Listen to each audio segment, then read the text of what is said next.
paz a você e também ao seu lar, à sua família, à sua casa. Estamos retornando hoje para darmos sequência à nossa série de estudos bíblicos desta semana, quando estamos falando sobre os atributos da igreja. Estamos falando sobre os atributos da igreja, as qualidades, as características que são distintivas e que fazem da igreja a igreja que o Senhor Jesus deseja e que Deus tem como propósito para nós em todo o tempo. A igreja que tem a sua história aproximadamente 2000 anos e que ao longo desse tempo tem procurado honrar estes 4 atributos especiais e basilares da nossa fé. Aquilo que a igreja é e aquilo que a igreja precisa fazer. E hoje nós estamos dando sequência com base no texto da Grande Comissão. Eu vou ler aqui agora o texto, que é muito conhecido, mas nós vamos relembrar, que está em Mateus capítulo 28, versículos 18, 19 e 20. Aqui Jesus está falando sobre a igreja e ele está colocando sobre os nossos ombros uma grande responsabilidade da qual nós não podemos ser omissos. Está escrito assim: Então Jesus aproximou-se deles e disse: Foi-me dada toda a autoridade no céu e na terra. Portanto, vão e façam discípulos de todas as nações, batizando-os em nome do Pai e do Filho e do Espírito Santo, ensinando-os a observar a tudo o que eu lhes ordenei.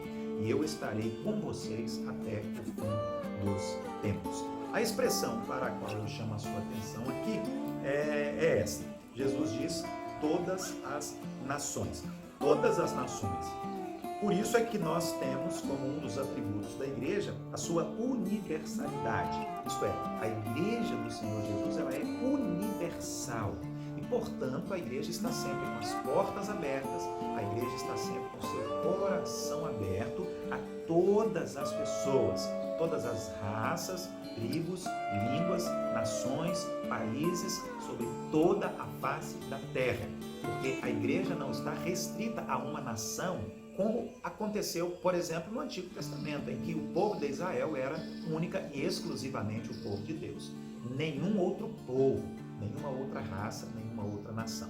A partir do Senhor Jesus, no Novo Testamento, nós agora, igreja, somos o povo de Deus. E a igreja está no Brasil, na Argentina, no Uruguai, no Paraguai, na Colômbia, nos Estados Unidos, no Canadá, no México, na China, no Japão, na Alemanha, em todos os países, em todos os continentes. Preciso compreender hoje que a igreja é universal. Meus irmãos, o estudo bíblico sobre a doutrina da igreja é muito importante. Nós devemos voltar a ela de vez em quando. É por isso que nós estamos estudando sobre igreja nesses dias aqui, porque desde a semana passada recebemos a autorização, através do decreto municipal, para o retorno das atividades com a presença dos membros da igreja, não apenas a transmissão dos cultos online através da internet. E nós vamos falar agora sobre essa igreja, a igreja visível, palpável, mensurável. E o tema que nós estaremos abordando hoje é a Igreja Universal. Nós já falamos nos estudos anteriores sobre igreja, na segunda-feira, falamos um pouquinho sobre esse conceito de igreja, o povo de Deus, as pessoas, os homens salvos em Cristo Jesus, as mulheres salvas em Cristo, aqueles que entregaram seu coração ao senhorio de Cristo. Falamos também na terça-feira sobre a igreja que é única, a unicidade da igreja e a comunhão do povo do Senhor Jesus. Falamos ontem, quarta-feira, nós falamos sobre a igreja que é santa, a santidade como esta marca registrada da igreja de Cristo ao longo da sua existência. E hoje nós vamos falar sobre outro atributo da igreja, que é a sua universalidade. A igreja do Senhor Jesus é universal porque Deus, o Senhor, ele é universal. Ele é o Senhor do universo. Ele é o Senhor de todo o mundo.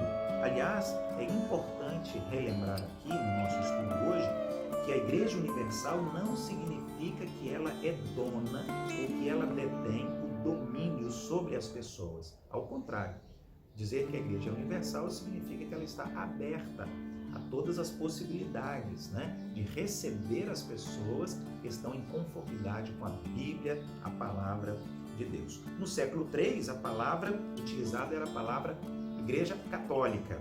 E esta palavra, que vem, né, dos originais, principalmente do grego, passou a ser usada no sentido de oposição a heresias. Então, a ideia de que a igreja era católica em oposição aos grupos que eram hereges, aos falsos mestres, utilizava-se esta palavra. Mas depois a palavra católica ficou associada com a Igreja Católica Apostólica Romana, a Igreja de Roma, a igreja que tem como seu líder máximo o Papa, etc. E por isso a palavra foi substituída para a fé cristã e para os evangélicos, os protestantes especialmente, pela palavra universal, Igreja Universal. Não há uma única igreja que é detentora do domínio ou da verdade acerca de Deus. Não há uma única denominação, não há uma única religião, digamos assim.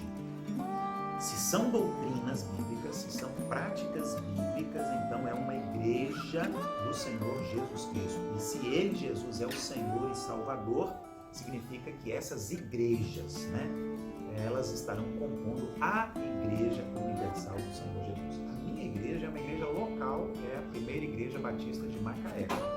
Mas a minha igreja, juntamente com as outras igrejas bíblicas, igrejas evangélicas, cristãs, que seguem a palavra de Deus, a Bíblia, as Escrituras Sagradas, na cidade de Macaé, no estado do Rio de Janeiro, no Brasil e no mundo, nós juntos estamos então neste tempo compondo a Igreja Universal, considerando também as igrejas que já passaram ao longo das décadas e séculos e aquelas igrejas que ainda virão.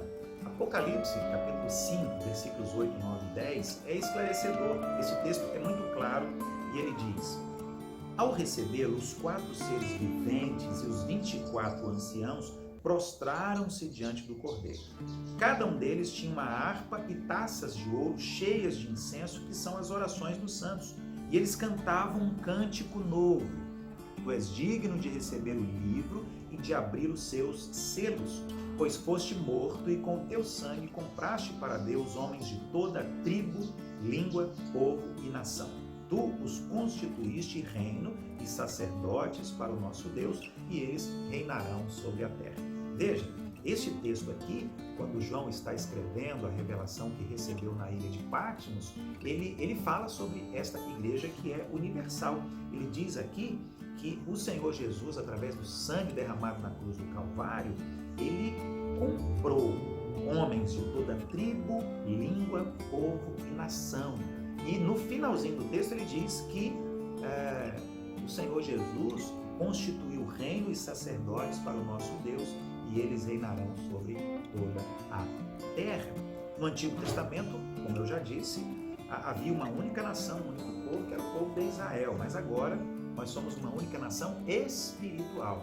Isso significa que, sendo da Igreja Batista, da Igreja Assembleia de Deus, da Igreja Presbiteriana, da Igreja Metodista e outras, também nós estamos falando sobre uma única igreja, a Igreja Universal.